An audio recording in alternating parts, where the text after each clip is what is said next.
Hey there, guys. All right, today we are back with some more overly sarcastic productions. And you know what? I felt like watching yet another history hijinks. This time we're hitting up failed assassinations. Before we dive in, make sure you go and check out the links in the description box below. I would love it if you joined the Discord and followed me over at Twitch. That. Don't really have anything to add here at the beginning. So let's just watch people fail it.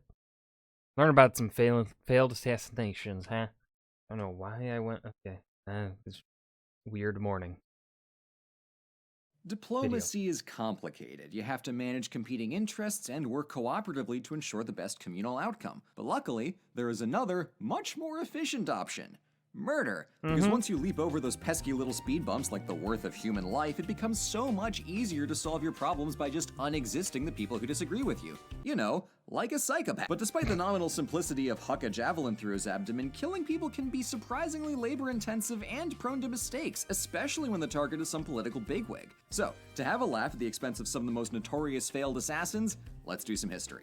Our first story takes us to the eastern edge of the Mediterranean at the tail end of the Roman Republic, which was perilous for everybody involved. If you weren't Roman, you were always in danger of being conquered, and if you were Roman, then it's likely you were in the middle of an active civil war. In such a Sounds about right. politically hazardous climate, everybody was under threat of sabotage, and in 120 BC, King Mithridates of Pontus was poisoned by none other than his Ouch! Oof! Ah! My bones.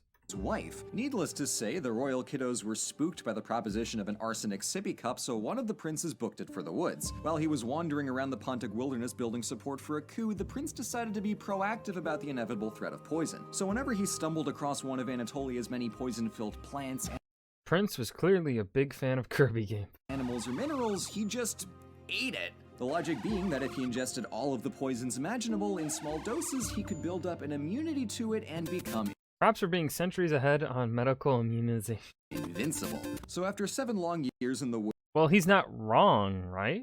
woods getting blasted on tree frogs and vipers, the prince returned to his capital of Sinope and cooed his way into Newsflash. I'm back. And possibly venomous. That fucking, it was a vine originally, right? I'm a snake. to becoming King Mithridates VI. With crown on head and kingdom in hand, Mithridates set about doing 2 things. Hey, he lived for a long time. Almost 60 years? Yeah. Expanding his state to prepare against the Roman threat and doing way the hell more poison. Nice. And now that the king had graduated from his days of just I may be a madman, but I'm not some filthy casual. eating stuff and seeing what happens, he was going to use his royal resources to be scientific about this. Oh. He built a series of poison labs to source more elaborate ingredients, test new concoctions on prisoners, develop tailored antidotes, and of course, get more poison to snack on. No, His Highness the King does not have a poison addiction. He can stop anytime he wants. But why? I wonder if he actually, like, if there would be addictive properties within the poisons. Why stop when he had baller party tricks like gulping down snake venom? Now the thing is, part of me feels bad for memeing so hard on Mithridates because he was an extremely learned 57 years of steady... Wait. Oh. So that was how long he fucking ruled? That wasn't just how long... That's not the year of his birth and when he died?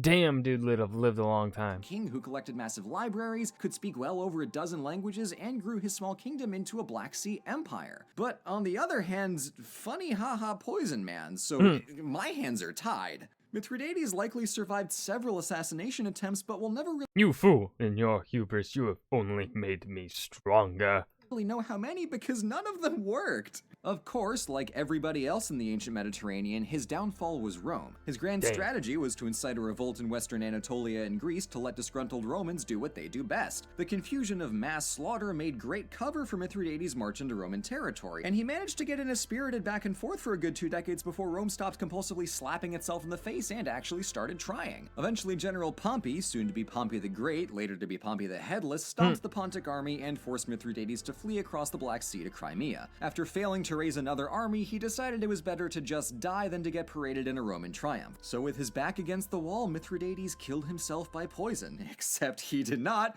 because he was immune. Okay. Plan B was asking a friend of his to do him a solid and just stab him. It's lucky he didn't supplement his daily poison regimen with doses of tiny knives, or else he really would have been screwed. And so King Mithridates died as he lived. not dying from poison.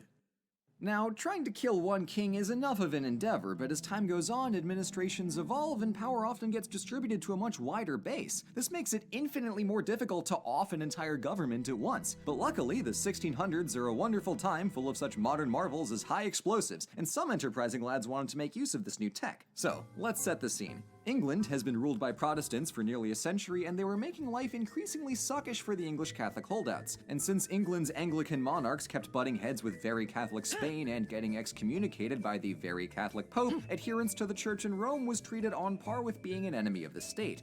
Why would Catholics do this? This was an extremely complex mesh of religious and political factors that would require a delicate touch to overcome. Or, blow up Parliament. No fuss, no persuasion checks, just an ass ton of explosives. That was the Oh yeah, doesn't this have like a a mini series devoted to it on? Is it HBO? logic of these fine morons. Robert Was it any good? Catesby, Guy Fawkes, and 10 other Catholics conspiring to destroy the Protestant government of England under the new King James I. The scariest part of the story is that the plan might have worked if the conspirators shared more than 5 brain cells between them. For instance, step 1 was renting an apartment next to the Palace of Westminster under the bulletproof alias of John Johnson, which must have made the landlord think, ah yes, Mr. John Johnson, he must have a respectable career of doing job at place. They then spent weeks hauling 36 full barrels of gunpowder into the apartment in advance of Parliament's reopening. But boomifying an entire government body was only part of the scheme, as they planned to start a revolt in the countryside and capture the king's Catholic daughter to install her as a puppet queen. And lastly, they'd sail over to Europe to get the Pope to support the new Dear Mr. Pope, I'm very sorry I turned Westminster Palace into an open-air concert venue. But the good news is Britain is Catholic again. Catholic government, and pretty please forgive us for all of the murder. So that was the idea, but Parliament was closed for most of the year because of plague, mood, and wouldn't reopen until November 5th. That left a lot of time for the conspirators to ruminate on the moral implications of terrorism. Not because murder was wrong or anything silly like that, but because they had some friends in Parliament. So despite strict orders not to send any warnings to anybody, one of the conspirators sent a, hey, maybe don't go to Parliament note to his buddy. Now this alarm bell wrapped in a red flag had the easily foreseeable consequence of getting reported straight to the Chamberlain, who proceeded to search the entirety of Parliament on the night before the plot. Imagine their surprise to find a lone gentleman standing next to a pile of firewood and 36 barrels of gunpowder in an otherwise empty apartment. A gentleman who insists that his name is John Johnson, esteemed doer of job at place. I'm sure Guy Fawkes was shocked the constable saw through his ironclad disguise. Fawkes was subsequently tortured into giving up the names of his co-conspirators who were busy up in the countryside failing to start their revolt. Unfortunately, their excess storage of gunpowder had gotten soaked, so these big brain boys laid it out to dry in front of a fire.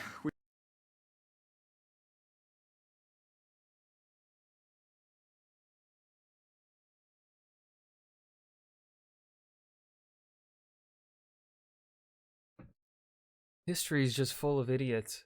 First, Cadorna and Hotzendorf and the World War I series, and now we're dealing with this.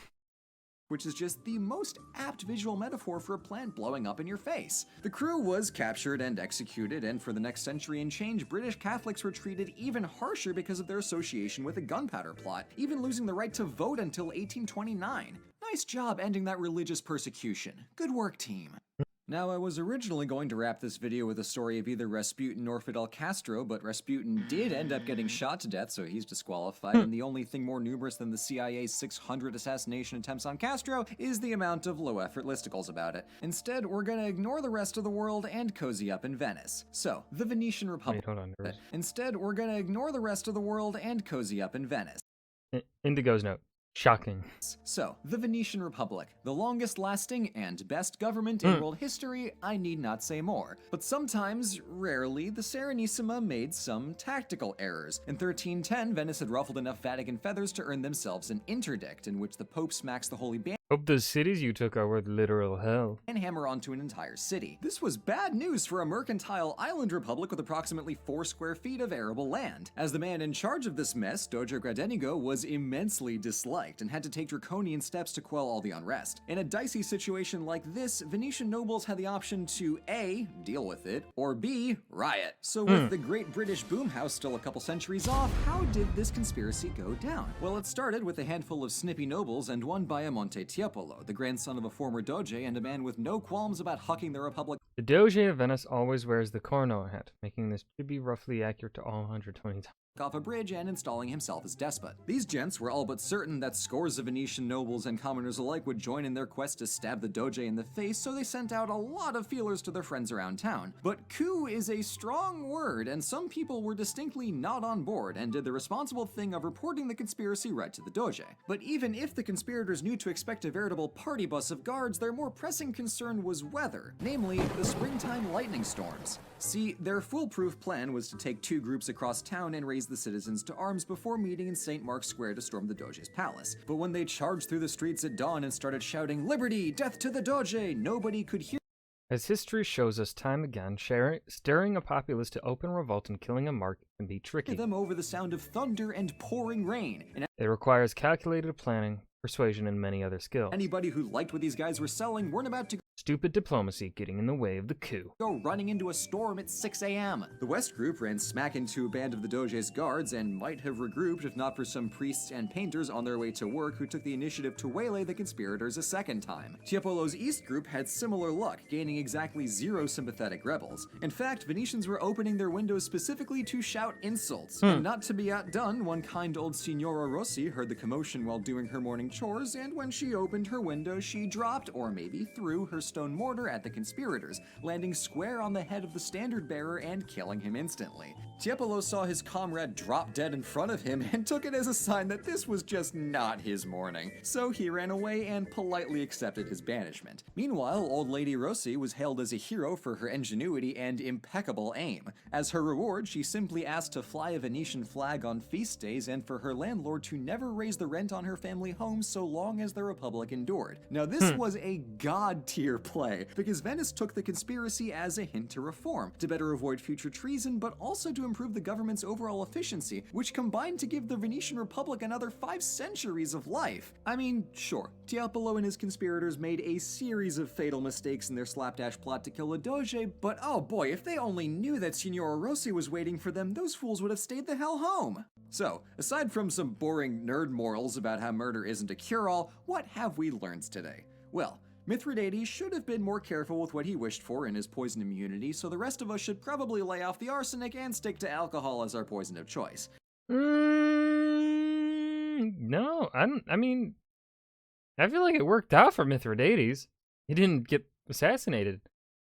He just had to get stabbed to die. Meanwhile, Guy Fawkes is proof that the best laid plans are only as strong as your dumbest nickname. And finally, Divine Smite comes in many forms, and old Venetian ladies with stoneware is a good one to look out for. Thank you so much for watching. Alright, and that was Failed Assassinations, History, Hijinks. This was a good episode. It was okay. Good. Nothing amazing. Yeah, I really have nothing to add to this one. It was fun. I hope you guys enjoyed as well. Remember to hit that like button and subscribe for more, and I'll see you guys in the next video. Peace.